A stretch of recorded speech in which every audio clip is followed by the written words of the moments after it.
안녕하세요. 화요일 비탐성에 오신 우리 빛의 성도님들을 환영하고 축복합니다. 오늘도 함께 말씀을 공부할 수 있게 되어서 참으로 기쁘고 감사한데요. 자, 기도로 오늘 비탐성 시작하도록 하겠습니다. 하나님 감사합니다. 오늘도 저희를 하나님의 말씀 앞으로 불러주시고 또 말씀을 통하여서 예수님께서 우리를 위해 무엇을 하셨는지를 또 발견할 수 있는 시간을 허락하여 주셔서 감사를 드립니다. 오늘 말씀을 함께 공부하는 가운데에 우리가 더욱더 기쁨으로 예수님을 따라 순종함으로 예수님을 닮아갈 수 있는 우리 모두가 될 수 있도록 주님 이 시간을 사용하여 주옵소서. 감사를 드리며 예수님의 이름으로 기도했습니다. 아멘. 네, 오늘 저희가 함께 살펴볼 말씀은 마태복음 14장 16절부터 21절의 말씀인데요. 오늘 본문 말씀을 좀 더 이해하기 위해서 어제 공부 본문이었던 15절부터 다시 한번 읽도록 하겠습니다. 15절입니다. 저녁 때가 되니 제자들이 예수께 다가와서 말하였다. 여기는 빈들이고 날도 이미 저물었습니다. 그러니 무리를 헤쳐 보내어 제각기 먹을 것을 사 먹게 마을로 보내시는 것이 좋겠습니다. 예수께서 그들에게 말씀하셨다. 그들이 물러갈 필요 없다. 너희가 그들에게 먹을 것을 주어라. 아멘. 오늘 본문에서 예수님의 말씀을 듣기 위해 그리고 예수님에게 병 고침을 받기 위해 많은 사람들이 모여들었는데요. 그들이 있었던 장소는 어디였죠? 빈들이었습니다. 어제 이야기했던 것처럼 이 빈들은 먹을 것을 구할 수 없는 장소였던 것이죠. 그리고 시간을 보니까 날이 이의 저문 저녁 때였습니다. 그렇게 저녁이 되어서 밥을 먹어야 할 시간이 되었는데요. 그들이 있었던 곳은 먹을 것을 구할 수 없는 빈들이었기 때문에 예수님의 제자들이 예수님에게 한 가지 제안을 하게 되는데요. 어떠한 제안이었죠?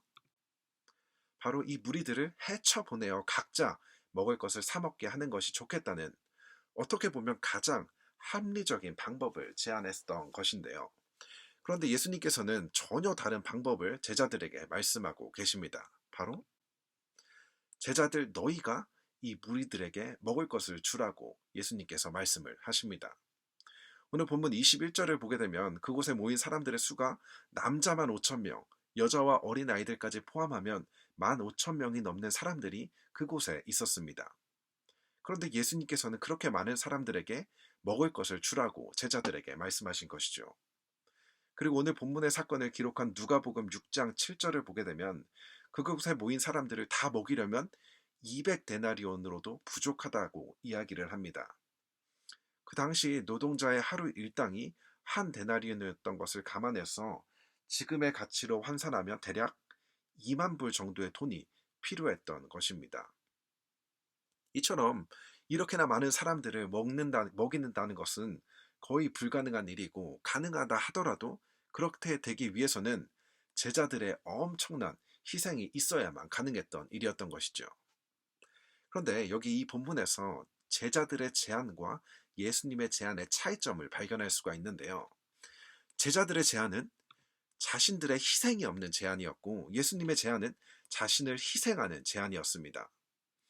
종종 어려움을 겪고 있는 사람을 보면서도 모른 척하고 무시하는 사람들이 있는데요. 그렇지만 그래도 많은 사람들이 이렇게 그들에게 다가가서 힘내라고 말을 해주는 사람들이 있습니다.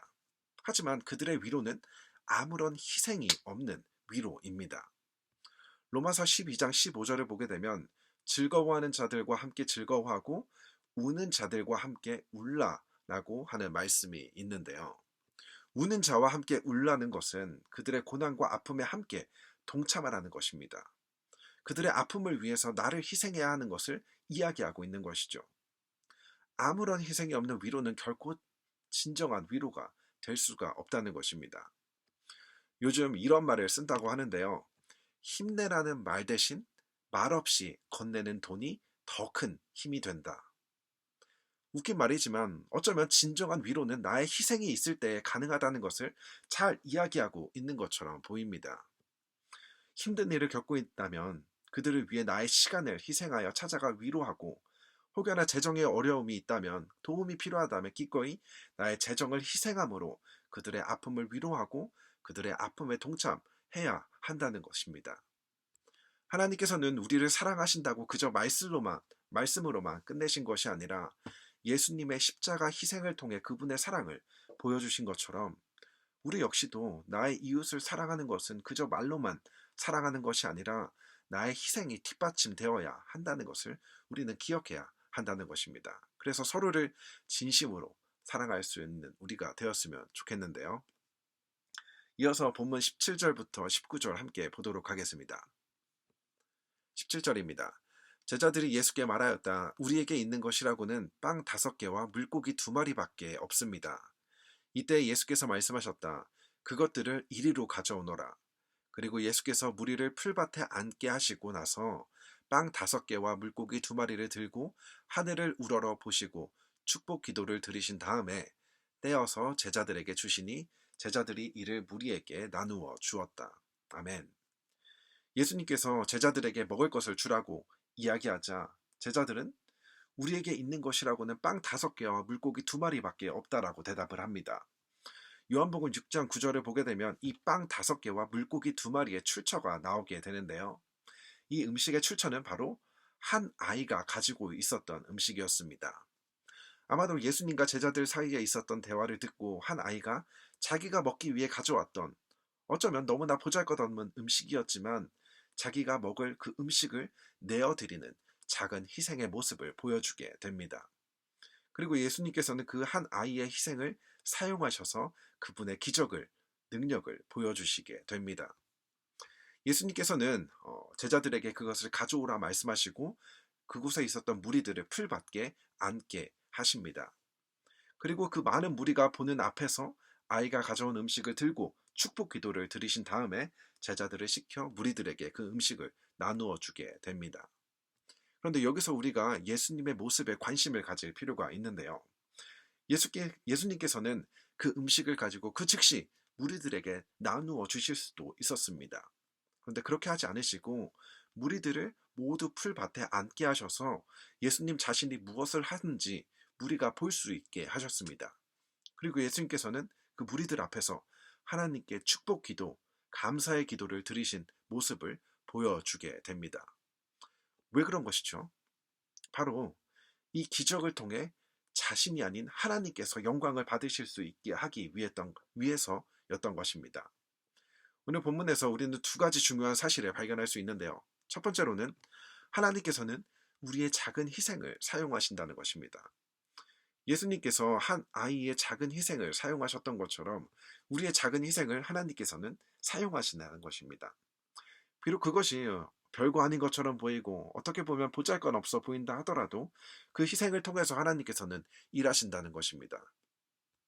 나의 남편, 나의 아내, 그리고 나의 직장 동료, 나의 지체들을 위해 나의 작은 희생을 통해 하나님께서는 그들의 관계 속에서 일하신다는 것입니다. 그 희생이 나의 자존심이 될 수도 있고 또 작은 선물이 될 수도 있고 또 시간을 구별하여 드리는 기도가 될 수도 있을 것입니다.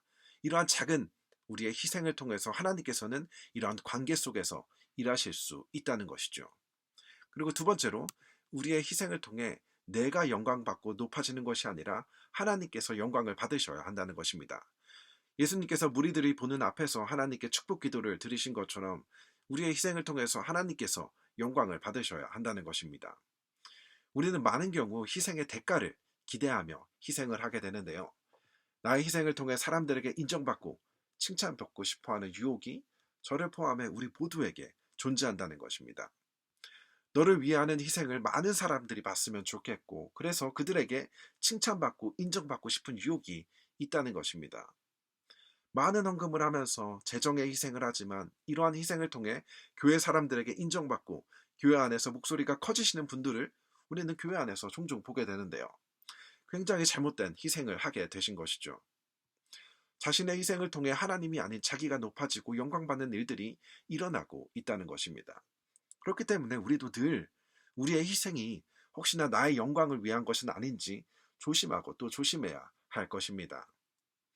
내 이웃을 내 몸과 같이 사랑하라고 명령하신 그것을 기억하면서 나를 위해 당연히 나의 시간과 돈과 에너지를 사용한 것처럼 내 이웃을 내 몸처럼 사랑한다는 것, 나의 시간과 돈과 에너지를 너를 위해 기꺼이 사용하고 희생할 수 있는 우리가 되었으면 좋겠습니다.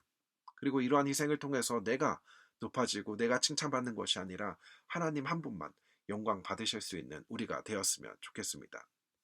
이어서 20절과 21절을 보게 되면 20절입니다. 그들은 모두 배불리 먹었다. 남은 부스러기를 모으니 12광주리에 가득 찼다. 먹은 사람은 여자들과 어린아이들 외에 어른 남자만도 5,000명쯤 되었다. 아멘. 대략적으로 15,000명이 넘는 무리가 모두 배불리 먹고도 12광주리가 남게 됩니다. 한 아이의 작은 희생을 통해서 15,000명이 굶주림에서 살아나게 된 것이죠. 이처럼 우리의 희생을 통해 예수님을 알지 못하는 그 한 사람이 예수님을 믿고 예수님을 따르게 된다면 한 영혼을 천하보다 귀하게 여기시는 하나님의 눈에는 우리의 이 희생은 감히 하나님의 놀라운 역사에 사용된다는 것을 우리는 볼 수가 있을 것입니다. 오늘 말씀을 기억하면서 기꺼이 너를 위해 희생할 수 있는 우리의 삶이 되었으면 좋겠습니다. 기도로 오늘 비탐성 마치도록 하겠습니다. 하나님 감사합니다. 예수님께서 자신의 희생을 통해서 우리를 구원해 주신 그 하나님의 놀라운 사랑을 다시 한번 감사를 드립니다. 예수님이 보여주신 그 희생의 삶을 본받아 너를 위해 기꺼이 나를 희생할 수 있는, 그리고 우리의 희생을 통해서 하나님께서 영광 받으시는 우리의 삶이 될 수 있도록 주님 도와주옵소서. 감사를 드리며 예수님의 이름으로 기도했습니다. 아멘.